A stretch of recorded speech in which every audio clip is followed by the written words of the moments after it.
تفصیلات کے لیے ہم چلیں گے ثاقب الاسلام کے پاس جو کیپٹل ہل سے ہمارے ساتھ ہیں، جہاں پہ کل ہی یہ ریزولوشن پاس ہوئی۔ ثاقب، صدر کی اپنی پارٹی کے ارکان حزب اختلاف کے ساتھ مل کر ووٹ دے رہے ہیں، کیا وجہ بتائی جا رہی ہے؟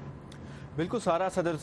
ٹرمپ نے جب یہ نیشنل ایمرجنسی کا اعلان کیا تھا تو اس کے فوراً بعد ہی اس کی مخالفت شروع ہو گئی تھی اور عمانۂ نمائندگان میں اس کو مسترد کر دیا گیا تھا، لیکن اور گزشتہ روز ہی امریکی سینٹ نے بھی اس اقدام کو مسترد کیا ہے اور جو ووٹنگ ہوئی اس میں 59 کے مقابلے میں اس کی حق میں محض 41 ووٹ پڑے، اور ان 59 ووٹوں میں سارا اہم بات یہ ہے کہ 12 اراکین ریپبلکن پارٹی کے ہیں، 100 اراکین کے امریکی سینٹ ہے، جس میں سے 59 ووٹ اس کے حق میں پڑے، یعنی کہ صدر ٹرمپ کے نیشنل ایمرجنسی کے اعلان کی مخالفت میں پڑے ہیں۔ تو اس وقت جو سچویشن یہ ہے کہ صدر ٹرمپ کے اس اقدام کے خلاف صدر ٹرمپ کی اپنی ریپبلکن پارٹی میں اختلافات کھل کر سامنے آئے ہیں کہ 12 ریپبلکن جو ہیں انہوں نے ڈیموکریٹس کا ساتھ دیا ہے، اور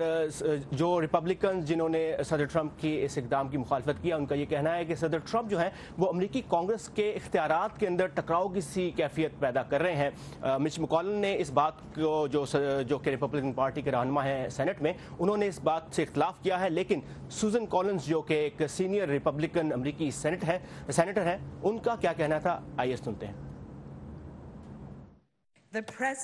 صدر کا اقدام کانگریس کے رکوع مختص کرنے کے ان اختیارات سے براہ راست متصادم ہے، وہ اختیار جو ہمارا آئین مرتب کرنے والوں نے کانگریس کو دیا تھا۔ اب یہ بتائیے کہ صدر ڈونلڈ ٹرمپ کا کیا رد عمل ہے؟ اور صدر ڈونلڈ ٹرمپ اس سے پہلے ہی کہہ چکے تھے کہ وہ اس کو ویٹو کریں گے، اور جب گزشتہ روز یہ قرارداد ان کے اقدام کی مخالفت میں منظور ہوئی تو انہوں نے ویٹو کا لفظ ٹویٹ کیا، اور اس کے بعد انہوں نے کہا کہ وہ